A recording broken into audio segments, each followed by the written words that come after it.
Morning, everybody. Cool, day 9.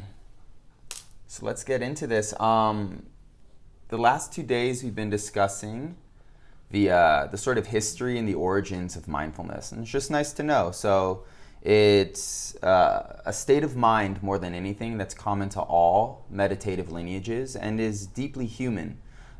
This act of sort of monitoring the moment you are in openly. And then mindfulness came to and brought awareness to that open monitoring state of mind, and that's the formal practice. What we know of as mindfulness, which is really a stress reduction tool, right? So if you're stressed or ever get very stressed in the near future, resort to your practice to resolve that stress. But this practice comes from essentially Buddhism. And in the Eightfold Path of Buddhism, mindfulness is the 7th. It is sati, which again means to sort of acquire or gain possession of sat, of truthfulness and life's true nature. Then we discuss what comes after it, because it's good to know if you develop a serious mindfulness practice, it's going to take you somewhere. And it took the original practitioners somewhere. And where it seems to take us and them is to extreme focus. So from this open monitoring space, the next step in this process of like self-discovery is you start to pull the mind into single points of attention for the future. And then where did it come from? Or what's the step before mindfulness? And this is samavayam, right effort. So before or to support your mindfulness, it is good to start interacting with the world nobly and graciously, and managing the thoughts that are going on in your head when you're interacting. You know, to hold a door and curse someone as they walk through the door is a very different act than opening a door for someone and blessing them or wishing they have a good day in your mind and in your heart. And so this good effort essentially boils down to like the willingness to be good, to think good thoughts. And we worked on that yesterday, right? Just hugging someone. That thought had an effect on the body. It has an effect on the way we perceive the world. And so that is the step before mindfulness. So if you want to enrich your mindfulness practice, think such thoughts or play the game of really taking ownership over your mind and your attitudes. And so what I wanted to talk about today in this last sort of like history future section is where's mindfulness going culturally? Mindfulness and meditation has always been a response to environment. In the past, I imagine it was the existential threat of nature and identity that really motivated the first practitioners. That's why their goals of nirvana or samadhi or kaival are so dramatic, because the only reason they did it was to, again, overcome the existential dread of a world trying to sort of beat them down, right? The primitive world, or the existential sort of confusion of self. In a time where there wasn't much information about that experience, that need to know the self. And so they found those answers by digging very deep into their own being. But then Buddhism came as a style of meditation to resolve just in general human suffering. And now I think the interesting question is, why is mindfulness becoming so popular? What is it about our environment that's making this state of mind almost necessary? And I make the argument it's more than likely technology. And so there are 9 qualities or attitudes of mindfulness that if we look at really help us stabilize the effects of technology on our nervous systems and on our sort of like social dynamics. And so the 9 steps or the 9 attitudes are beginner's mind. And so to practice mindfulness out in the world, maintain a beginner's mind, meaning interact with every moment as if it were fresh, a newborn moment where, you know, it hasn't ever existed in this specific way before. And so if you can keep that sense of awe and freshness in your mind and heart, this is an attitude of mindfulness that will support your relationship to the now. Non-judging, so don't judge what you interact with. Again, see it with fresh eyes. See it for the entity that it is, not for what it isn't.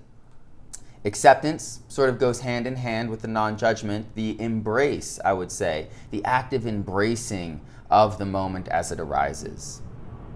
Trust. Jon Kabat-Zinn is the person who sort of formulated this list, and he himself mentions there's a huge overlap in these sort of attitudes, and that if you just sort of focus on one, you will inevitably recognize you're focusing on all of them. But anyways, from acceptance to trust, right? That you trust the way in which the world unfolds. He uses the example of trusting the body, that when we're actually sitting, there should come a point when you realize, in the same way that the dogs outside are barking, that the city and the infrastructure of the city is operating properly, the red light, the traffic lights are working, people can get to work, on time safely. You don't have to worry about that because there's a whole group of people that are managing these sorts of things. When it comes to your body is managing itself. The breath is breathing itself. The ears are hearing on their own. The eyes are seeing on their own. The mind is thinking on its own. The heart is beating on its own. You can trust, and you can learn trust by just sitting in the miracle organism that is our bodies. And so trust, and then we can do that with the world. Then non-striving, so interact with the moment without any ulterior motives, without any motivation to gain something new. Just be with what is for the sake of being with it. Patience, sort of self-explanatory. Generosity, give. That goes back to what we talked about yesterday, the giving and receiving of light. And then gratitude, the receiving. Be grateful for what you receive. Awesome. And so right now, just quickly, these qualities, especially when we take them into our sort of way of being, they really sort of push back against the effects of technology. And again, this is the statement.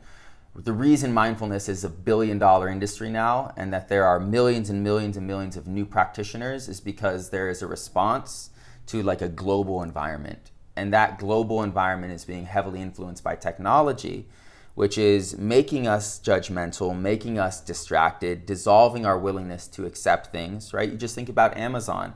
We want what we want, and we want it now, and because we have access to all of these sort of products, and we have access to all of this comfort, and we see, the internet gives us a window into the highest and the lowest. We really start to develop these preference sets. And so there's all sorts of research on the negative effects of technology besides the positive effects, but they seem to really be having a huge impact on our sense of well-being, especially the younger generations. We had time outside of this sort of current of technology, but the younger generations are really being affected by it in observable ways. Suicide rates and depression are skyrocketing.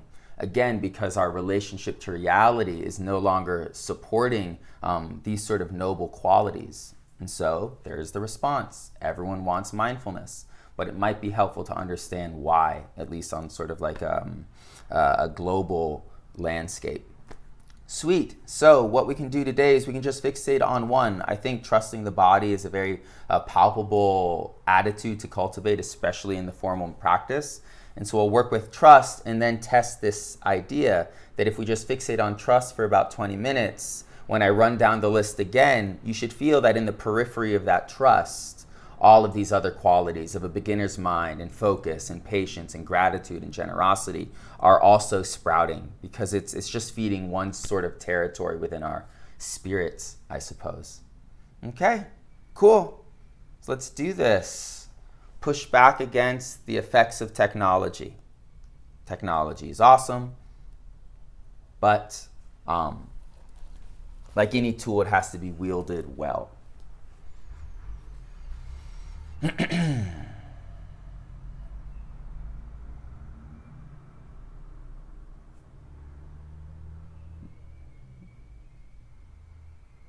And so enjoy this settling time, right? You close your eyes, you get into your comfortable position. A minute has to pass by, a couple minutes. A transition from, let's say, mindless to mindful. But then all of a sudden you realize, okay, I'm in it. I'm doing the thing.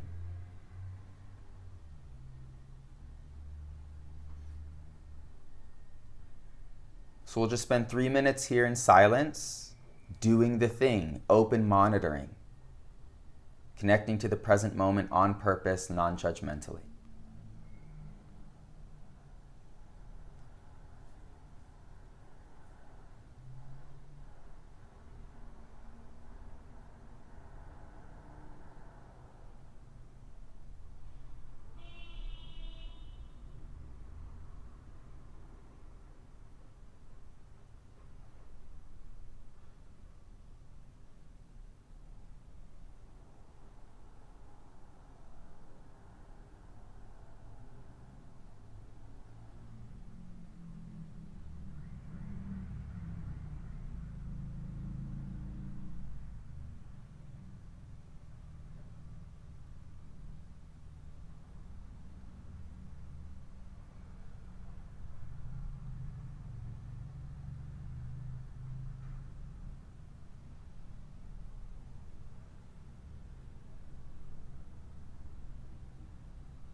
Slow down the breath.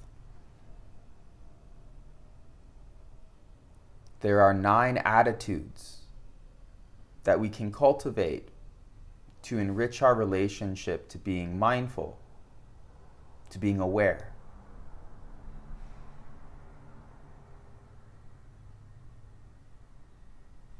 Because this awareness nurtures an intimacy between ourselves and our world. It feeds a deep need.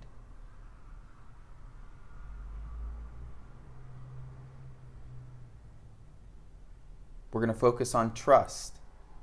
Trusting the moment for what it is. Trusting how the moment operates. And that this moment includes our physical bodies. This moment includes the earth and the environment we live within and rely upon.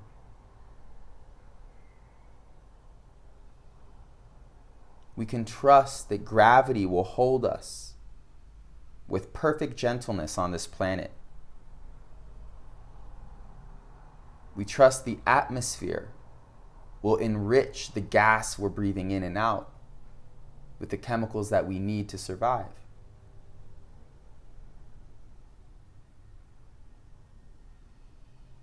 We trust the sun will burn perfectly in the distance to keep us warm enough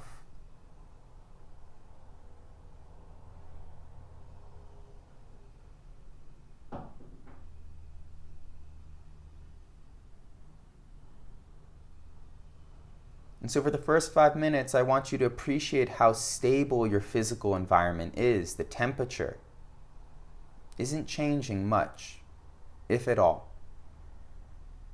The ground beneath you isn't shaking. There's always a breath to take. 5 minutes here, trusting.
Among other things, you are cultivating trust in your environment.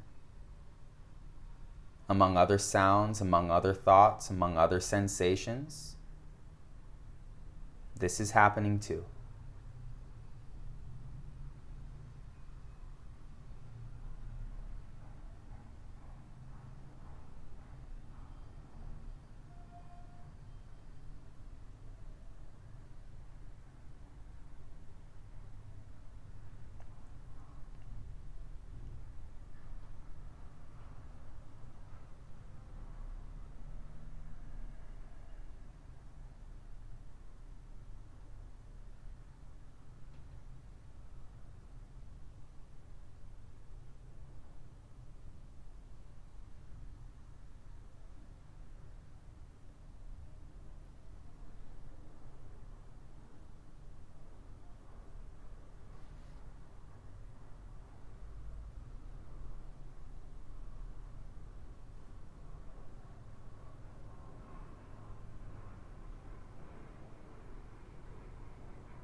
Slow down the breath. And again, alongside this active cultivation of trust in relationship to your environment, the temperature, the floor beneath you, the nutrition of the air in front of you. Alongside that, the mind is allowed to wander, to come and go. The ears are allowed to hear.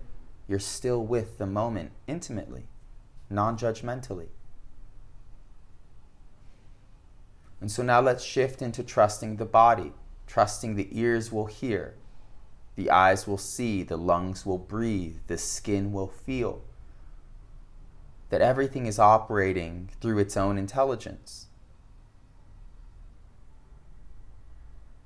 And that you can really just sit down inside there and let everything unfold as it does. Trust the body. About 10 minutes here. Slow breaths.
Slow down the breath.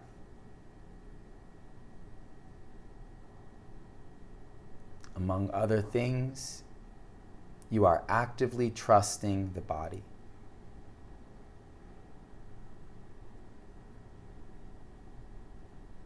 And more than likely, being grateful for the body. More than likely, being patient with the body.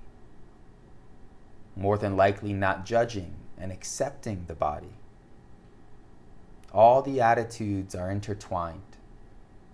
But just stay with trust and subconsciously feed them all.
And so in this trust, you're free to relax inside the body. And when this trust expands to the moment itself, to life itself,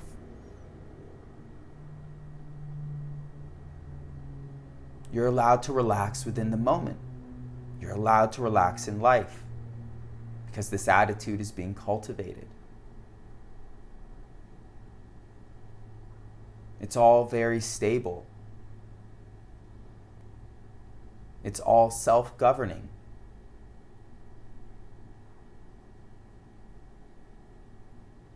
We can afford to let go of the steering wheel from time to time.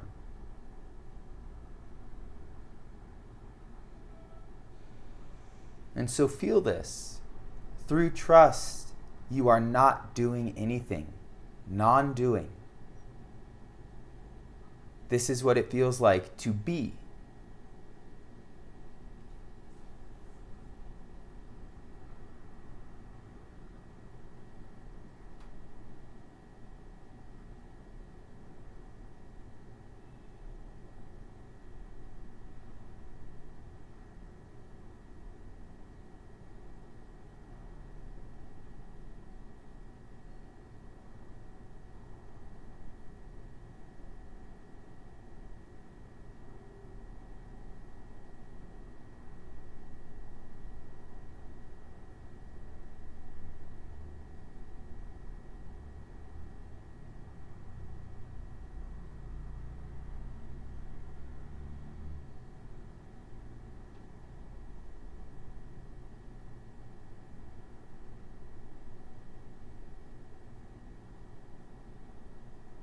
From trust, the next attitude, non-striving.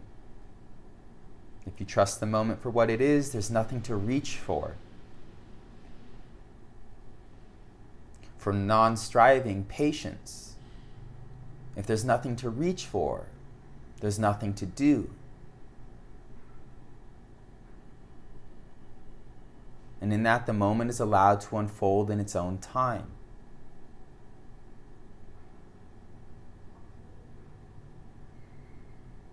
From patience, non-judgment, acceptance. Everything's there.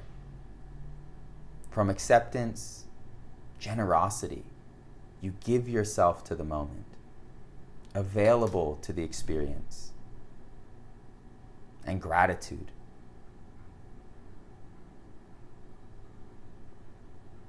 So take 2, 3 more breaths, feeling these attitudes and their inherent nobility.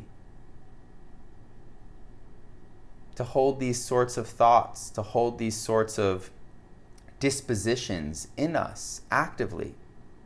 This is right effort. Samavayam. This is a good way of being.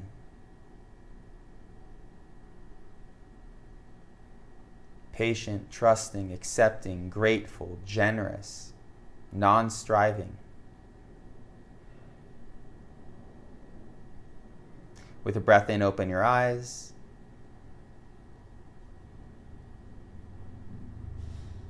Excellent. Good work. So, little challenge of the day, take the trust, take it with you. And if there's ever a moment or a sensation or a situation that you don't really trust in the day, just think, how can I trust this? I mean, it's really that simple. Again, right effort is just about really managing and holding ourselves accountable to the ways we think, because that builds over time. You know, one thought really isn't anything, but 40 years of thinking that same thought 100 times a day is something. So eventually, as we get older, we have to start, the need to manage our thoughts becomes more important.